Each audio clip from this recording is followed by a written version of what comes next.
Okay, students, what we were discussing in the previous class. So in the previous class, we had started the third module, that is virtualization, isn't it?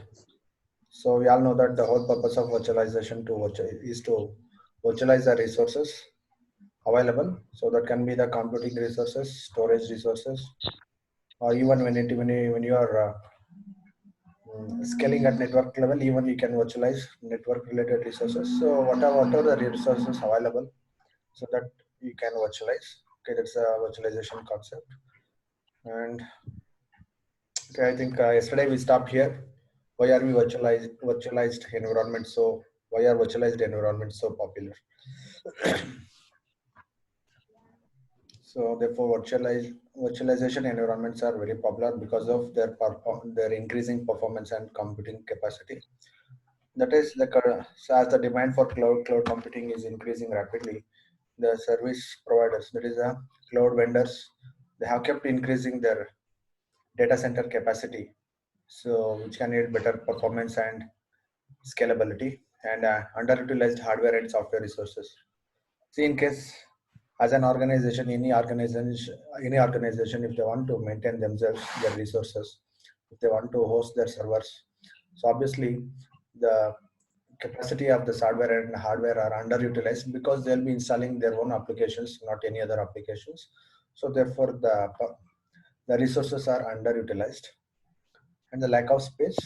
And in especially in metropolitan cities and major cities, so for the rent, the commercial rent is very high. So therefore, it is not viable to maintain their own data centers and wasting the hardware and software resources. So instead of that, to maintain that servers and everything, that can be outsourced, that is to any of the cloud vendor. So lack of space, that is also one of the reason why virtualization environments are so popular. And the next thing is green initiatives. As we can reduce the carbon footprints and we can reduce the number of servers and reduce a lot of power consumption, so it is ideally suited to outsource this to some third party cloud vendors. And at the same time, so there is rapid rise in administrative costs when you are maintaining your own servers, especially to maintain the cooling facilities and the other generator facilities. So the cost is continuously increasing. At the same time, space is also the cost of space is also increasing. So these are all the some of the reasons why virtualized environments are so popular in current days. Can I see the virtualization environments? So virtualization is a method of logically dividing the system resources between different applications. See, when you have different applications which are installed on the virtualized platform, obviously you'll be all those applications will be using virtualized resources.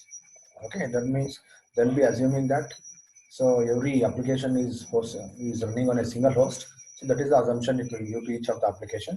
But actually, it is a one host machine upon which multiple applications will be running by utilizing virtualized resources. Okay, then we'll see what are the levels of application. So sorry, levels of virtualization. So in your syllabus, they are talking about application virtualization, desktop level virtualization, server level virtualization, network level virtualization, and storage level virtualization. That means you need to understand. So we can achieve application level virtualization. Say example for application virtualization is like, say you will not be installing any application in your system, but you'll be accessing virtualized application, but you'll be having the assumption that so the application is being installed in your own desktop or in your own laptop and you'll be accessing it. Okay, and desktop virtualization is, so that is something similar to remote login. So accessing the virtualized desktop from a remote place. Then server virtualization. That means installing our applications on virtual servers and accessing it as if it is installed in our own system. Then network virtualization. So this happens at a cloud level. Okay, you will not know how the resources will be virtualized, but it is also possible to virtualize the network resources. Okay, so we know network resources means like whatever the underlying infrastructure that is part of the network, everything can be virtualized. Then storage virtualization, example is SkyDrive or Google Drive. See, for example, you have installed a desktop version of the Google Drive in your system, and if you throw some file into that Google Drive in your system, which is there installed in your system, you'll be feeling that it is only stored in your system. But what happens in reality, the moment your system gets connected to internet, automatically it will sync in the cloud database. So that means at the end it will be maintained by the Google, not by you. So that's an example for storage virtualizations. And look at the execution stack. Okay, so the lowermost level represents the hardware. So when you do virtualization at hardware level, we call it as hardware level virtualization. And it is also possible to virtualize at operating system level. So above the hardware, usually what will be there? So operating system. Okay. Next in the hierarchy is programming languages. And it is also possible to achieve programming language level virtualization. That means nothing but coding a program that supports virtualization. Then next is application level virtualization. As I told, application level virtualization is nothing but accessing some application directly from the server and utilizing its services as if that whole application is installed in your own system. So this is the hierarchy. So that it grows bottom up. So that is the execution stack. So hardware, operating system, programming languages, applications. So after this, now you'll see one by one what are, what are the major components of virtualized environments. So when I say what is virtualized environment, basically it has three components. One is guest, then host, and the virtualizer layer. So guest is some say see the guest can be a system, any system component that interacts with virtualizer layer. So that means most of the times it is the guest operating system. Okay, so you need some guest op. Hello. So we need a guest operating system. Say for example, so now in today's class you are going to see the two types of hypervisors. So we call it as type 1 hypervisor and type 2 hypervisor. So now I'll take the scenario of type 1 hypervisor. So which is also called as bare metal hypervisor. That means you will be having the bare hardware. Upon that you will be installing the hypervisor. So hypervisor is nothing but this virtualization layer. So therefore this virtualization layer and hypervisor both are one and the same, and it's a middleware software. Okay, so then upon that we install this guest. So guest is basically an operating system upon which we can install further some applications of our choice. Okay, so which say for example, if you are installing Macintosh as a guest operating system, then you can install applications which are compatible with Macintosh. Okay, then host, original environment. So the hardware, now whatever I told, that hardware part. Okay, the lowermost layer, that is called as the host. Okay, see in host there are two variants. The host can be like hardware plus host operating system, or it can be only the hardware. Okay, so now look at this virtualized reference model. This diagram is very important. Okay, from your examination perception, virtualization reference model. So it is divided into three layers: host layer, virtualization layer, and the guest layer. So now, as I told, the host layer contains all the resources that can be virtualized. Okay, when I say all the resources, that includes hardware, storage, and networking. So what are the resources that can be virtualized? The host includes all those. Okay, all those resources. And the second layer represents the hypervisor. Okay, so what that hypervisor do, that is very important that we need to do. So we told like, so we'll install hypervisor on the hardware. So what is the whole purpose of installing hypervisor is to emulate the resources. That means the meaning is that, so you have a physical resources in the lowermost layer, then So when you install guest operating system upon that applications, so actually they will be accessing the virtualized resources. Okay, that virtualized resources will be emulated by this virtualization layer. So therefore, the major functionality of this virtualization layer is software emulation. Okay, that means by using the software, okay, it will try to emulate all the resources that are available in the host system. So okay, it can be any physical hardware or storage or even network resources. It will emulate everything. So that's the purpose of virtualization layer.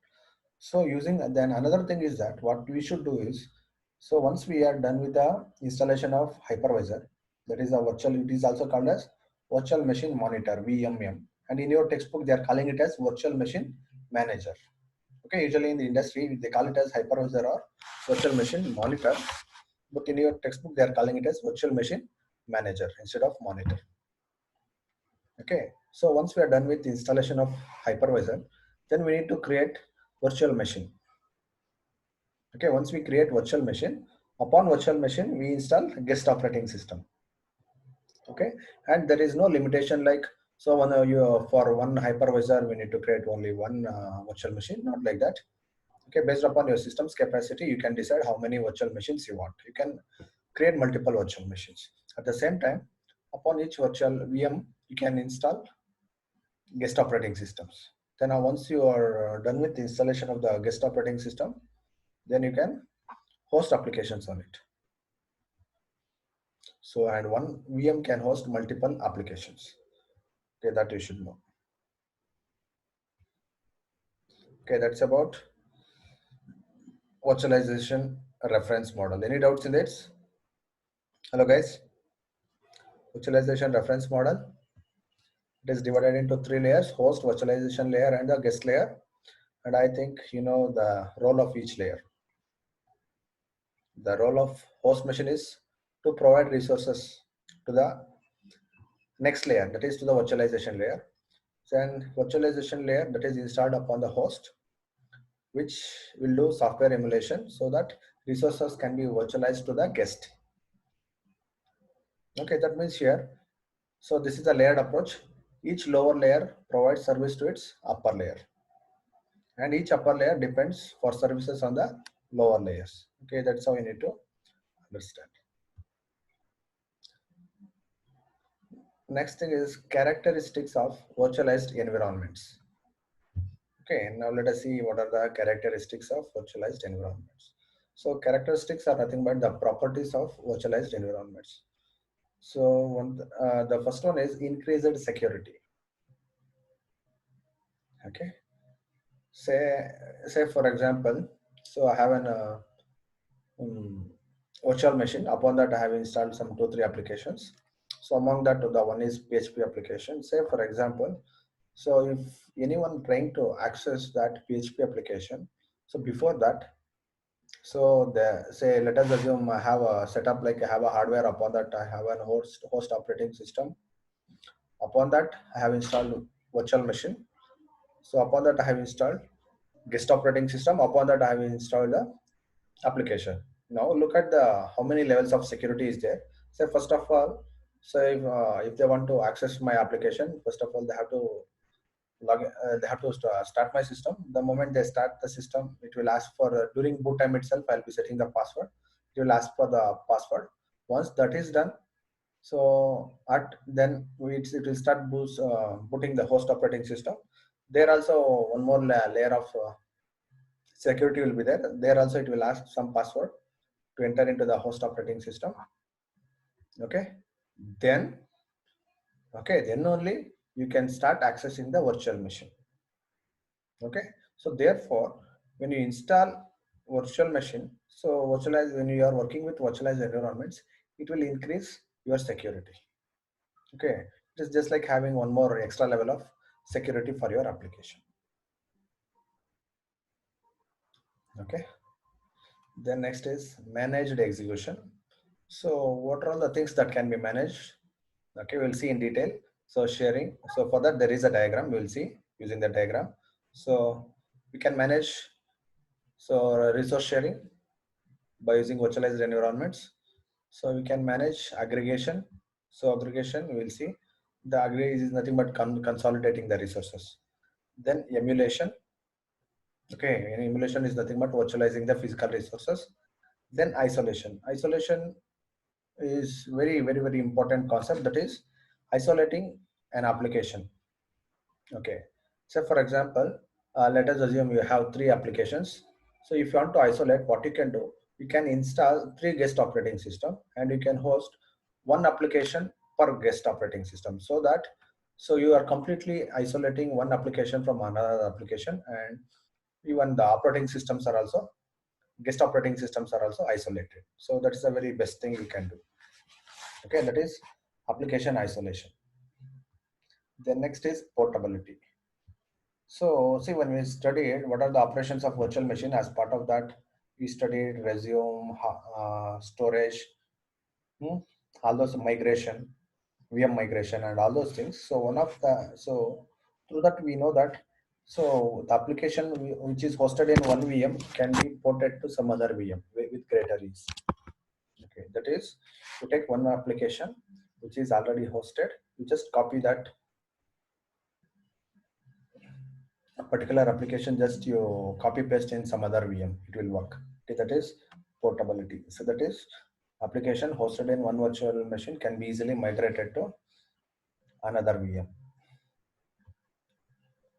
You can all see these characteristics one by one in detail. So how it will increase the security? So so the virtualized environment provides the ability to control the execution of a guest. Okay, it will provide the ability for the user to control the execution of the guest. Okay, that can be customized.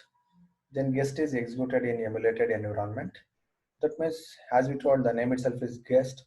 So it cannot use directly the host environment. So it will just use the emulated environment, which is emulated by the hypervisor software.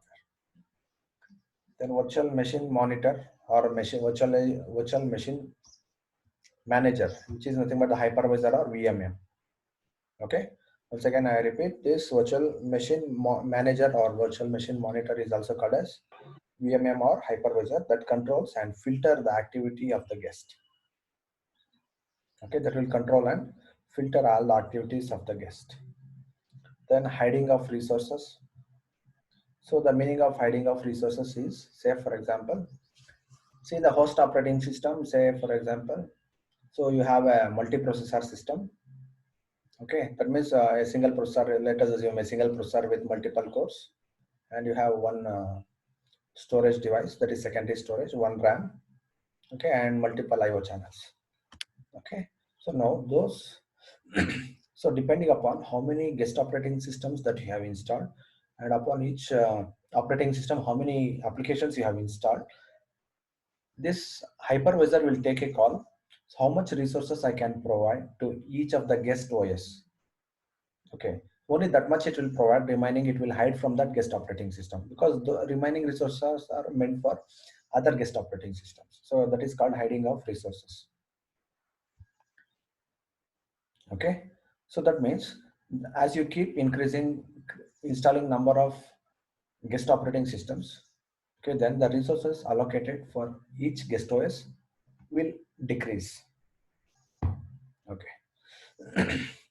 Then having no effect on other users and guest environment. So that is one more advantage. Say when you install multiple VM, so and when you do some modifications in one VM, that will not affect the operations, or that will not have any impact on other VMs, and also the guest operating systems. Okay, then managed execution types. Okay, so what are all the resources that can be managed? So resource sharing. So that is creating separate computing environment within the same host. Okay, that is also possible. Okay, that it will do. That is, each VM will be having their separate computing environment. When you have multiple VMs, then underlying host is fully utilized. Okay. When you keep increasing the number of applications and number of guest operating systems, so the hardware utilization level will also keep increasing. Then aggregation. Okay, let us see what is aggregation here in the context of virtualized environments. So a group of separate hosts can be tied together and represented as a single virtual host. That means, say when you're talking about data center level virtualization, actually you can consolidate multiple hosts. Say for example, you have one client who is requesting for a certain computation power to execute his um, to run his simulation or some scientific uh, programs. Then what you can do, you can group together some multiple hosts, okay, and you can tie them and you can represent it as a single virtual host. That means to run that application, the user is utilizing the CPU power of multiple machines, but he will be having the impression of as if he's using only one machine. So that is called aggregation. Then emulation, controlling and tuning the environment exposed to the guest. Okay, that is that can be customized. Okay, certain things can be customized, that is controlling and tuning the environment exposed to the guest. So there will be a dashboard in the within the VM. Using that we can control and can tune up the environment exposed to the guest. Next is isolation, complete separate environment for guests. That means each guest will have their own separate environment. Say one guest can be having Linux based environment, another guest can be having Macintosh based environment, and another guest can be having Windows based environment. So like that you can isolate. Okay, so you can take a call, so which application is better suited for which operating system. So like that you can install different guest operating systems and applications. So and isolation also provide more security to the application. Okay, so I told we'll see in a diagram what are the things that can be managed. So managed execution. So in the lower level, we have all the physical resources. Okay, so these physical resources can be like CPU, RAM, storage, so network resources, CPU. Okay, so like that. These things can be any resources. Okay, sharing. Say for example, one processor can be shared with multiple guest operating systems or multiple to serve for multiple applications. So that is sharing. Aggregation. So as I told, especially when you are talking at cloud data center level, so when it want to when a when a cloud admin is trying to provide a computing facility to its user, so one thing that he can do is he can aggregate multiple hosts like this, and he can provide service to one user. So that means, so it's a group of machines used by one user to run his computation, and he will be having the impression as if he is accessing only one system. That is called aggregation. Then emulation. So emulation is nothing but, see the lower level you are having the physical resources. Excuse me, sir. Yeah. So we have class second or no BDA class. Mm, okay, 1 minute I'll stop then. With this diagram I'll stop. Yeah. Okay. So emulation means in the lower level we have actual resources, that is physical resources, and in the mid layer we have the virtualization software which is called as the hypervisor. So this is emulating the physical resources by using the software, and here to the end users it is providing only the emulated environment, that is virtualized resources. So that is the task of emulator, to virtualize the resources. And isolation, as I told, so you can isolate each application or you can isolate each operating system. So each guest operating system will be having their own virtual environment. Okay, and it will not hamper the operations of other guest operating systems or other applications. Okay, so we'll stop here itself for today. Thank you.